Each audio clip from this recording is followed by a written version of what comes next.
Hey everybody, welcome to the garden. I hope you're having a great day. Shout out to the lemon and lime lovers and everybody in between. It's time for the crypto market recap.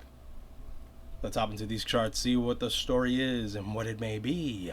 And remember, if you're interested in any of the services I provide, please check the links in the description below for both the Patreon and Discord. Okay, so before we hop into crypto world, I do want to go over a couple things, mainly the dollar. I want to take a quick look at the Dow, the S&P, and the NASDAQ as well. And then we'll go back into crypto and see what we're looking at. Mainly we'll look at our open positions. We'll look at a few other coins I have my eye on and give you my general gist of what I'm seeing in the markets. So as you can see with dollar, continuing that ascent, it's meteoric ascent. Finally approaching a major level at 114.88 to 115. I think this zone is going to be pretty major. Okay, I do foresee a pullback.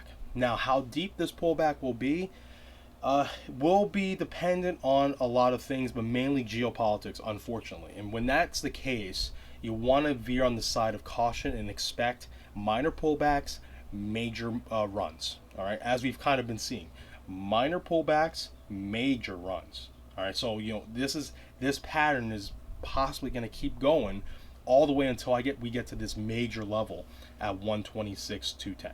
Okay, the reason why I have that level highlighted is that level is very important on the yearly chart as well as the monthly chart. Once we get to this level here, I expect a deep retracement. Okay, the retracement itself is bullish.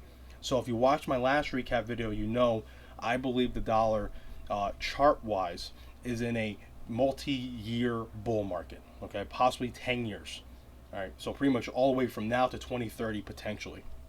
I go over in detail why, but this level here will play a role for the pullback. And what that means is that technically means the pressure on other markets, be it equities, cryptos, etc., will lessen. So we may get some more upside in those years, but the environment will still overall be fairly bearish.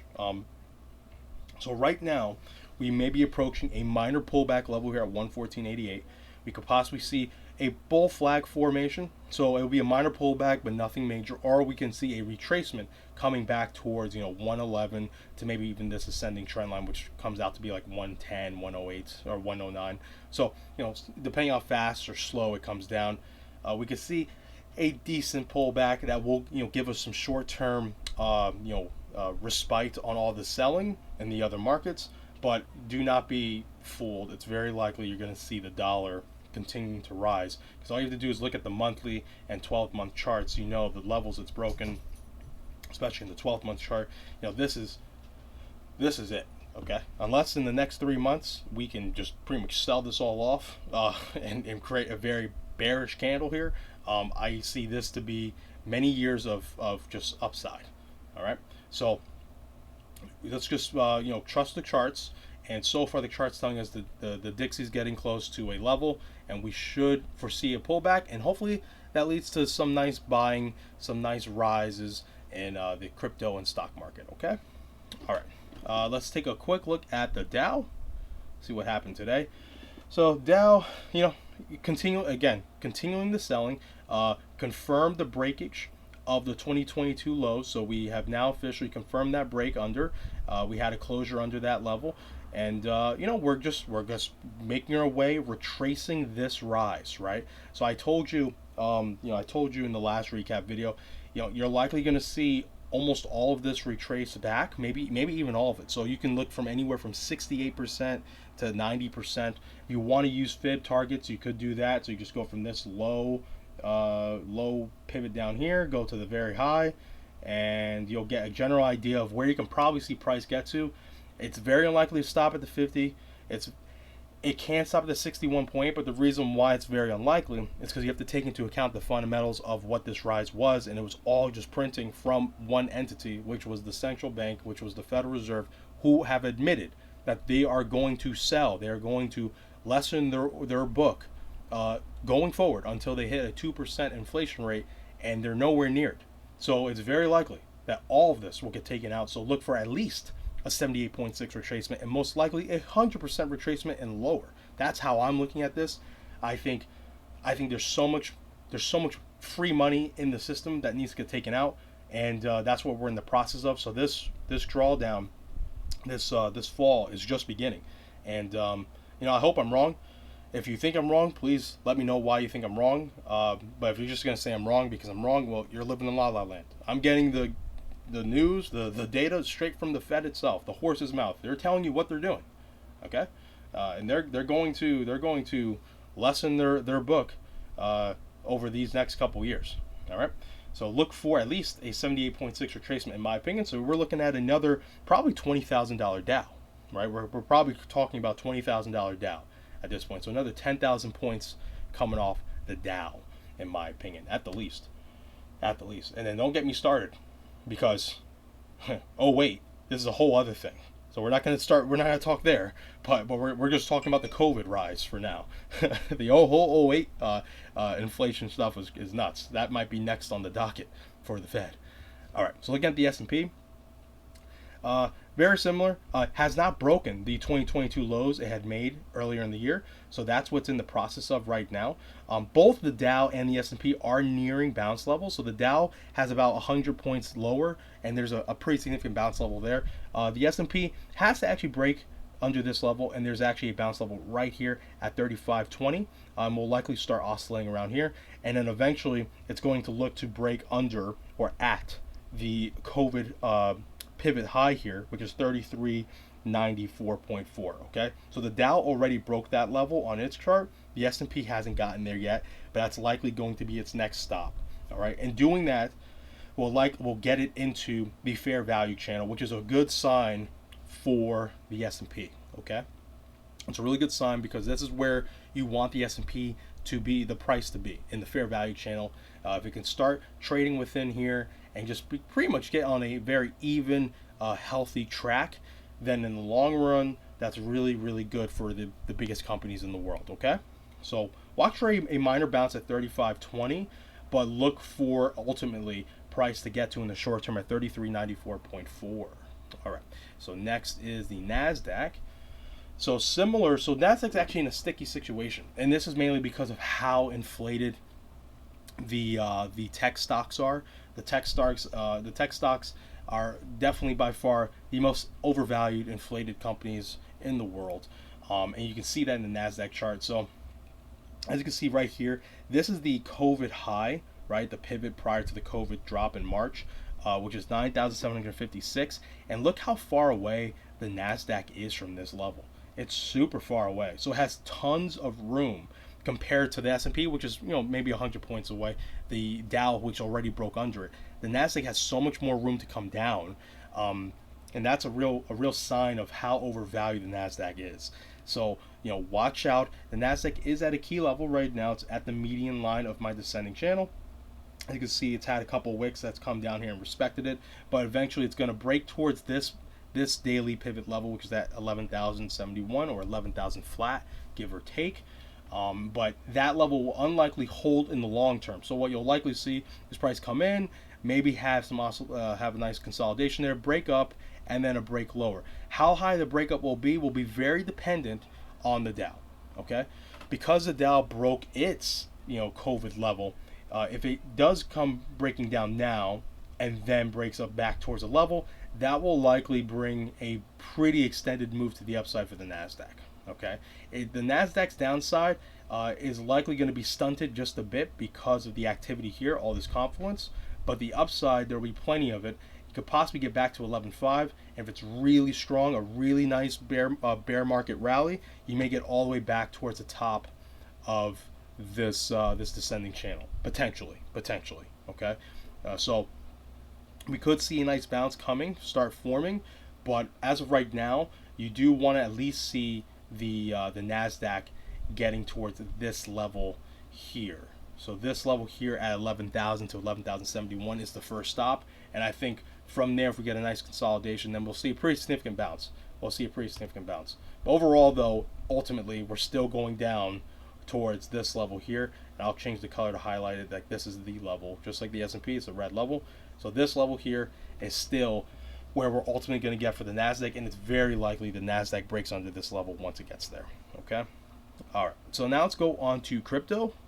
See what's going on there. So crypto is like, it's been pretty impressive. It's been pretty impressive that it's been holding so well. Um, I like compared to the Nasdaq and the S&P and the Dow, and even in the face of the rising dollar. So far, Bitcoin's held pretty well this level, about 19,000 to like 18,800 ish. So it's like it's been holding pretty well. It is a very important level for Bitcoin. Obviously, it's the around the 2017 high zone. So it does have a lot of strength here, but I do want to say, like, overall, I still am pretty bearish, going into the midterm. But I do see what I'm looking at. This is starting to look pretty bullish. Okay, I've mentioned in a couple recaps ago that there's potentially a small short-term bottom structure forming here, if they can finally get the follow through, right? If Bitcoin can finally get the follow through, and that's been its biggest issue. There's been no follow through for Bitcoin. All the moves up have been stunted and just met with massive selling.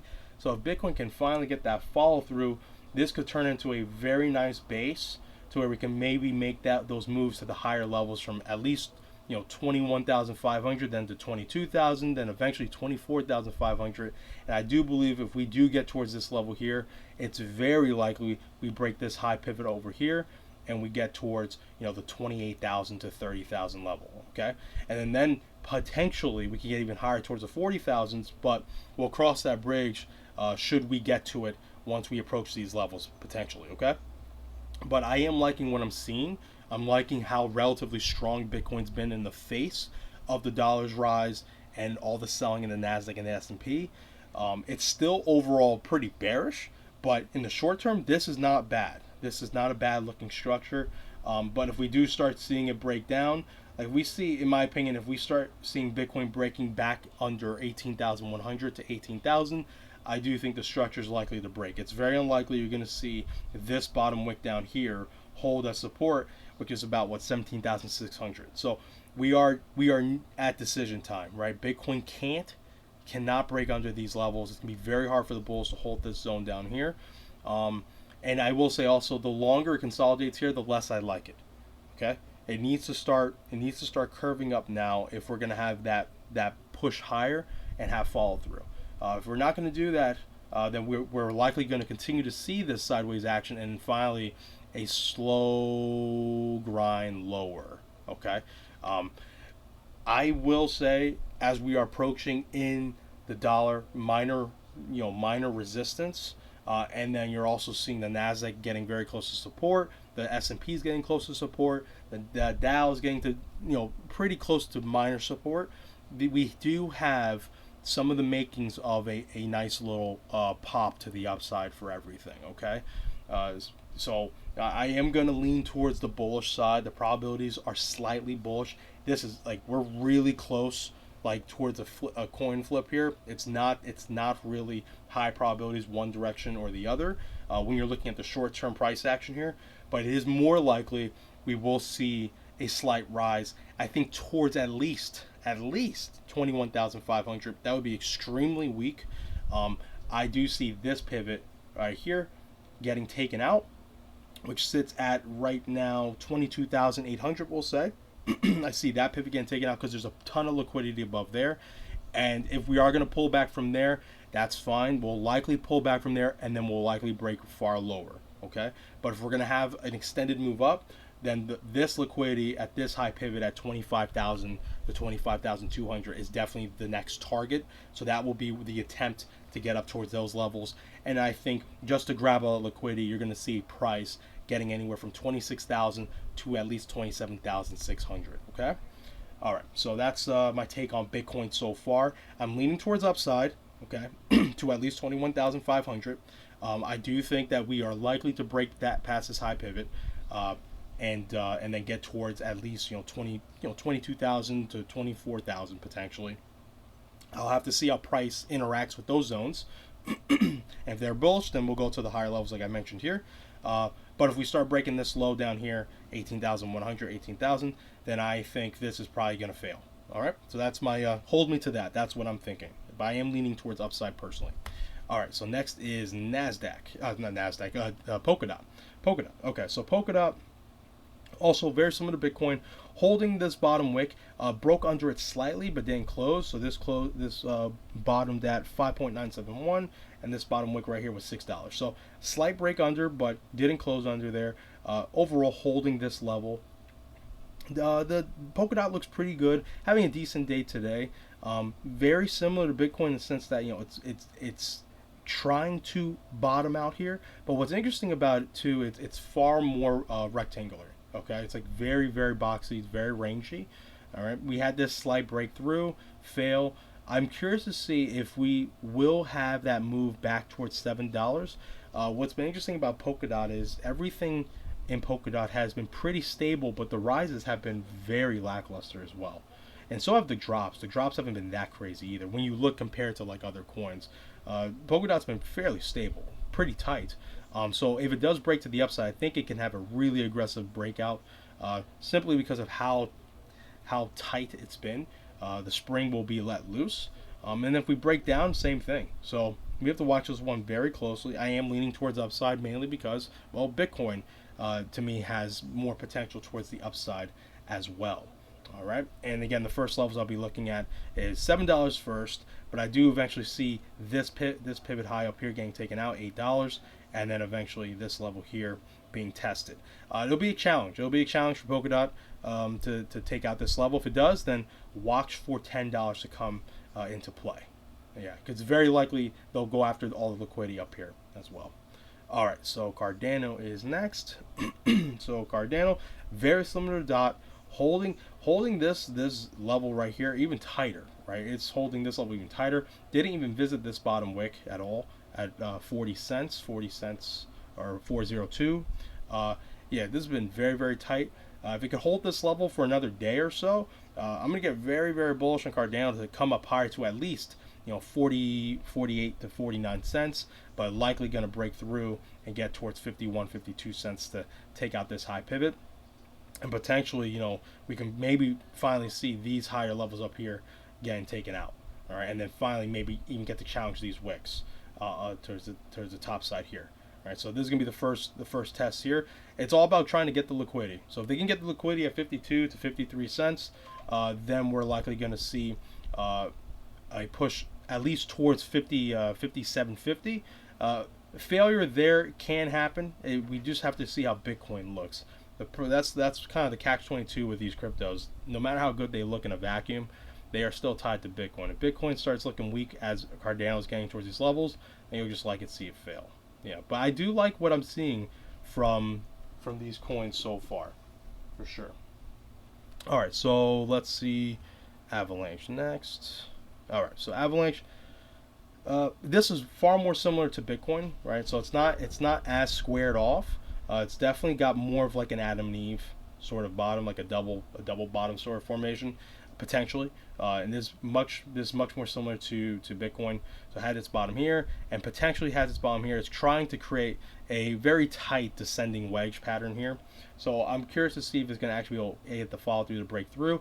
It has some major resistance at this level here at $21, $21.30. But if it does break through, I think Avalanche has some of the best targets you could find. You actually want to target this trend line here. Okay, this will be the trend line you want to look for. So if this level gets broken through, and we have that move, it's likely it's going to target this ascending trend line most likely. So you can see something pretty crazy, massive rise going towards $30 to $33. That's a pretty nice gain if that's what plays out, and that's what it looks like it will play out as. And doing so would actually just be right at the top of this pivot here. So if we do get a double top there, then you're already out. But potentially we're probably going to see this get touched again. Okay. All right. And Solana also having a decent day. They're all very, very similar. They broke these rising structures, but they didn't have massive drops, right? They had a drop, but then they fell into a consolidation, which tends to be bullish. Okay, from a bear structure that tends to be bullish. So now again, we're probably going to see that curving out to test its first resistance level at 38.10, which coincides with this pivot, and then the ultimate target level is going to be this ascending trend line over here. So I could be, depending how quickly or slowly it gets to, anywhere from, let's just say, $48 to $52. This depends on how quickly it may rise. And if these things fail, then you just look at the next major levels to the downside, which this would be for Solana, 22 bucks at this point. And then BNB is actually very bullish, even more bullish than what I'm seeing from a lot of these other coins. I love that it broke that descending trend line from its all-time high to the upside. Pretty much, used it as support and then started trading off of it. Had a beautiful, nearly 100% rise to the upside, and then this looks like bullish consolidation to me. So this whole move down here, that's all bullish consolidation to me on the daily, and I do see this potentially coming up towards these first levels at 303, then 310, 311, and then eventually I actually see BNB taking this zone out at 340. If BNB was by itself, not tethered to Bitcoin, I think this thing would get all the way up to 400 bucks. That's how good this looks, but I gotta keep in mind that how much it's affected by Bitcoin, and also how much Bitcoin's affected by the equity markets. But I do think at the low end you could see at least a move back up towards 300 to 305. All right, so let's take a quick look at MATIC. MATIC is interesting. So MATIC, I think, has some bullish aspects to it, but I am shorted overall. I have levels I'm looking at to add on to the short. There's a few reasons why I'm short MATIC. I'm front running it just a bit. I understand that, but I don't like this consolidation. Okay, this consolidation's not as clean. It's not as resolved to go to the upside as, like, let's say BNB had a similar rise as BNB. But I do not like the way this consolidation looks. It does, in my opinion, ear to the bearish side of things. So I end up taking the short here. And if it does go higher, I have key levels where I'll add on to the short. So I'm not too worried if it does start going in the other direction. But if it starts going in my direction, then I see there's many levels that it's likely MATIC's going to reach. These low pivot levels here and here and here are all going to be major targets for the shorts. Okay, there's tons of liquidity all down here, so that would be the general zones where I'm looking to probably take profit. I usually go for the lowest hanging fruit, so probably will take it out around like 51 to 52 cents, maybe a little bit lower if the price action's really strong to the downside. Okay, let's take a quick look at XRP, and then I'll take a quick look at Luna, and then I'm going to call it a day.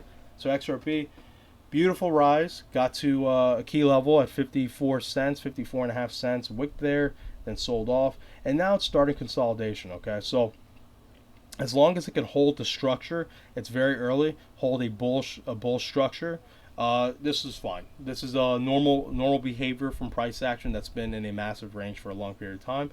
Pretty much if it could hold, it'll be very bullish if it could hold this high here, right? So if it could hold these highs here, and consolidate on here, it's extremely bullish, and we're probably going to see get back to the red zone very quickly if that happens. If it starts consolidating and starts breaking lower, that is okay until it starts going into a steep direction. So if it goes anywhere from 45 degrees or higher, so 45 degrees is fine, but if it goes higher than 45 degrees in the consolidation of price, then it's very likely you're going to start to see it break down, and this will not be bullish consolidation. It'll be a retracement at best.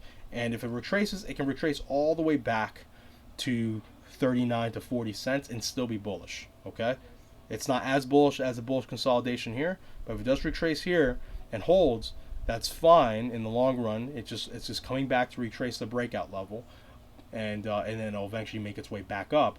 But if it does come back to that level and starts failing back into it, back under it, then you're going to see it just fall back into this range. And guess what? We're going to do it all over again. Okay. And that does make it more probable that these levels down here do not hold. So, if you're bullish XRP, you don't want that. You pretty much really just want to have a bullish consolidation here. All right, and so far that looks like what's going on here. Okay, that's what it's looking like. So just gotta give XRP some time. But you may be able, if you want to try and scalp it or anything, you might be able to play a range around this zone here. So there may be some opportunity there for short-term trades for you. All right, and let's take a quick look at Luna. So Luna, I end up, if you're in the Discord, we were in it all the way down here. Took profits first up here, So we were able to get out most of the position up here, and then once I was using Ichimoku to give me pretty much like an idea of when I should exit this coin. I usually do that when I get into something that's kind of like parabolic like this. I was able to take a good portion of profit. So if you followed me in and you followed me out, you took a good chunk out here. And then earlier today, I ended up closing. Unfortunately, it wanted to burst up like 30% after I sold the rest of the position. But I'm not going to complain because we made anywhere from 400 to almost 500%. Someone said they had made almost 600%. So I'm not going to complain about missing out on this. But the reason why I'm highlighting this is because if I see another opportunity to get in, I will definitely get into Luna. Okay, so I'm not abandoning Luna Classic. If I do see another opportunity to get in, I will get in. But as of right now, I'm just on the sidelines watching it. But congrats to everyone else who got in there with me. It was a fun ride. Hopefully, if there's going to be another fun ride, we'll be in there. We can do it all over again. All right, so I think that's all I want to go over today. Everyone, remember, be patient, be vigilant, and be nimble. Love you guys. Take care.